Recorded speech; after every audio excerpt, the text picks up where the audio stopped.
Everyone's telling you to put that $500 away every month forever, but nobody's explaining how to set yourself up to be able to put $500 a month away forever. It's so easy to become a millionaire.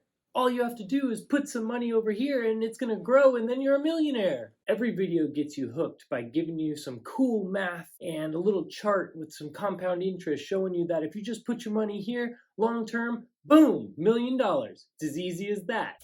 For example, just put $500 a month away for 40 years. Not only will you become a millionaire, but you'll have $2.5 million just by putting $500 away every month. That sounds pretty easy. But wait a minute, let's take it back a step. When they're saying things like $500 a month for 40 years, it's assuming that you have 40 years to put that money away. Now, if retirement age is 65 or so, maybe 60, then that means that you're probably 20 years old when you're starting to do this. I'm a college professor, and I know that not many 20-year-olds have $500 a month extra that they can just put away. So instead of just saying, hey, put $500 away forever, what if we did a video on exactly how to set you up to be able to put $500 away forever? I think that would be worth your time.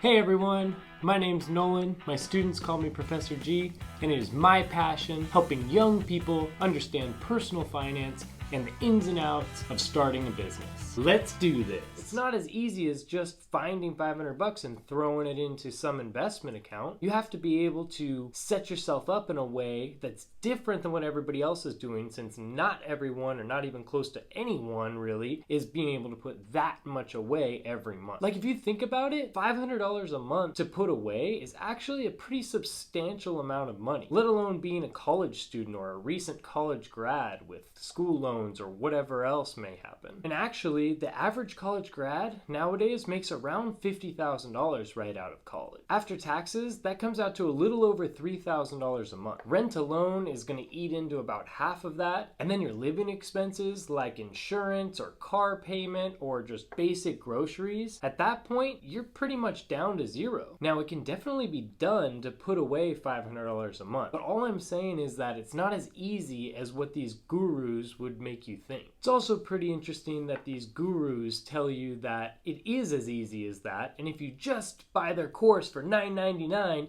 they'll make you 10 times that in the next 10 days. So yes, the way that most people become a millionaire is by putting a certain amount of money in every month to an index fund or something that's going to earn some compound interest, usually something like the S&P 500, which I talk about here. I'm going to talk about a couple of practical ways that you can set yourself up in a way that's going to be able to breed some success for you. Anyway, the first practical thing that you can do to set yourself up for success would be to increase your time management and your productivity. Go ahead and read books or articles on your favorite investors or your favorite business people. Common denominator between all of them is number one, that they know how to manage money well, but number two, that they know how to manage time well and that they're very productive. So what you need to learn to do is to use your time wisely. Now, I'm not going to sit here and say throw away your video games and don't ever go on social media again, because I'm all about balance as well. But you do need to understand that your time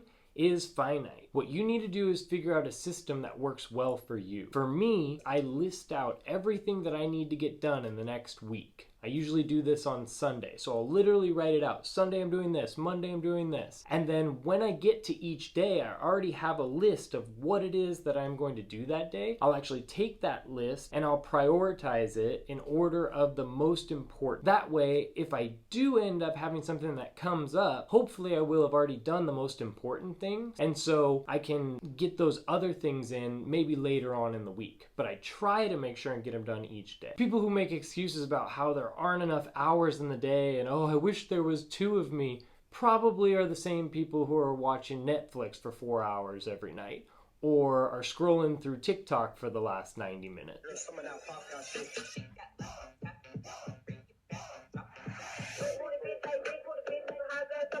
Which I will admit is very addicting. How did they get everyone in the mall to be able to dance like that?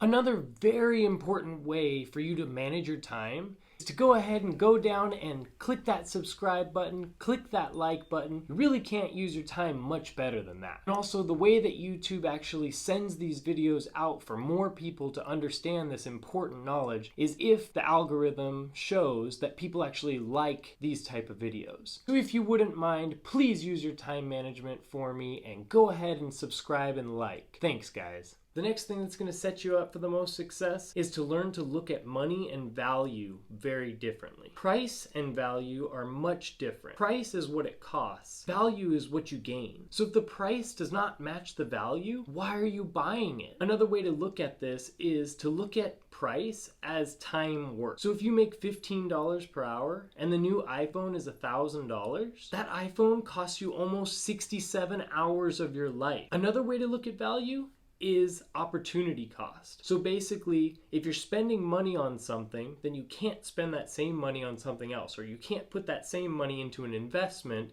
instead. A huge way to do this, and a good example, is the difference between buying a new car and maybe buying an old clunker. Maybe that dope new truck is $49,000, but then there's that kind of old school 20-year-old 200,000 mile smaller truck, still runs, still gonna get you from point A to point B, but it's $3,000 total. Yes, that new truck is super awesome. And yes, you can afford the payment. But if you can afford a $600 payment a month, and that's gonna be that way for the next 7 years, should you? So let's look at it like this. If you were to buy that $3,000 old school truck and you were able to put $600 a month towards it because you do have that $600 a month, it would only take you 5 months and then you'd be totally paid off. Whereas that other truck, you're gonna be paying for a full 7 years. If you were to buy the new truck, you'd still be paying $600 a month for the next 79 months, which works out to about 6.5 more years. If instead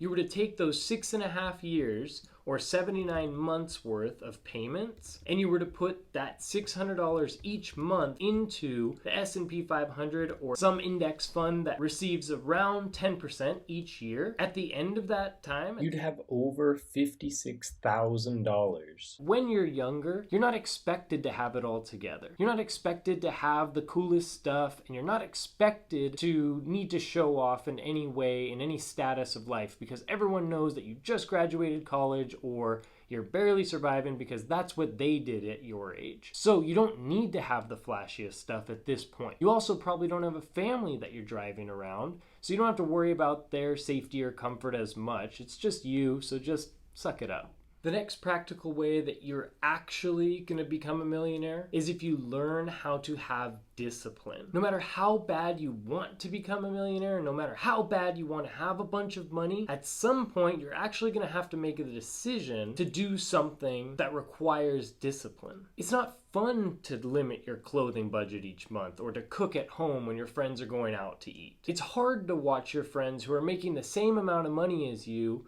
go out and buy super cool new cars and you're just sticking with your old car. But you know what I think is not fun? Barely scraping by for the majority of your adult life, or not being able to buy something for your kids later on because you just can't afford it at that time. You can't YOLO it forever. It'll catch up, and when it does, it won't be pretty. I want to be able to decide if I want to continue working when I'm 50, 60, 70 years old. Maybe I'll just absolutely love something and want to keep working. But if I don't, and if I'd rather go chill on the beach for the remaining elderly years of my life, I want to be able to have that choice. So how I've seen this play out in my life, when I was playing sports and more recently when I was at a high level competing in CrossFit, I followed the advice of one of the best CrossFit athletes at the time. And what he said was, choose the hard thing. Pretty simple phrase, but it stuck with me. And so what you need to do with that is you need to choose the hard thing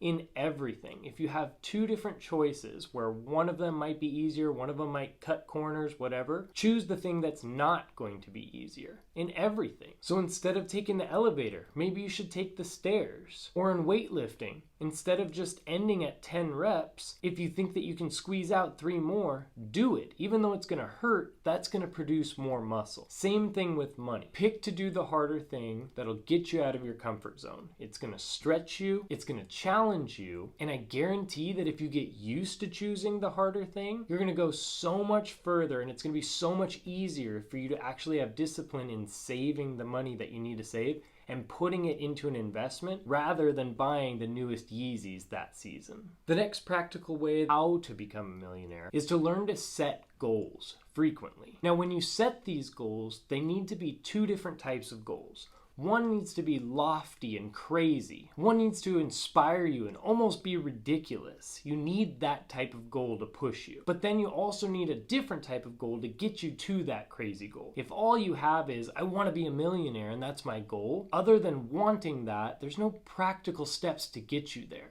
So if you want to be a millionaire, figure out how much money you need to put into the stock market in the time period that you want to become a millionaire, and start to work towards getting that amount. So if the big lofty goal is, I want $1 million in my bank account, then your smaller goals need to be, I'm gonna start a side hustle by the end of the week. Once you've started that side hustle, now I need to get a new customer every couple days, or I need a certain amount of revenue per month. And each month then go back and change that.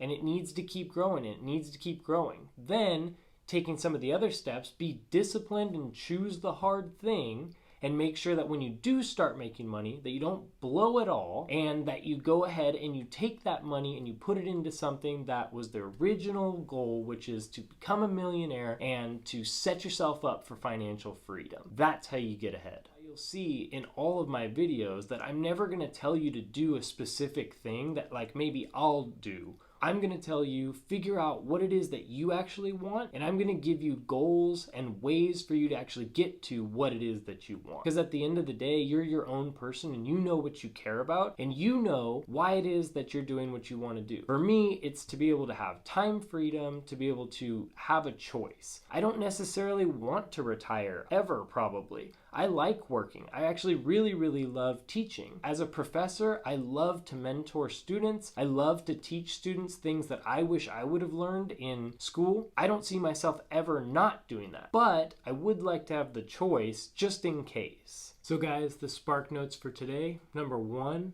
make sure to manage your time wisely. Figure out a process that works best for you. Number 2, figure out the difference between price and value. Understand how much your time is worth and understand what it is that you're actually buying and if it's worth that amount of money. Remember the opportunity cost. Remember that if you're spending money on something, that money can't be invested. Number 3, discipline. Choose the hard thing. Number 4, which is also going to be the homework for tonight, is to set goals. I want you guys to figure out what is your ultimate goal, and then I want you to figure out 5 small goals that'll help you get to that ultimate goal. Write it down, and I want you to look at it each month and update it. You got this, guys. Professor G, out.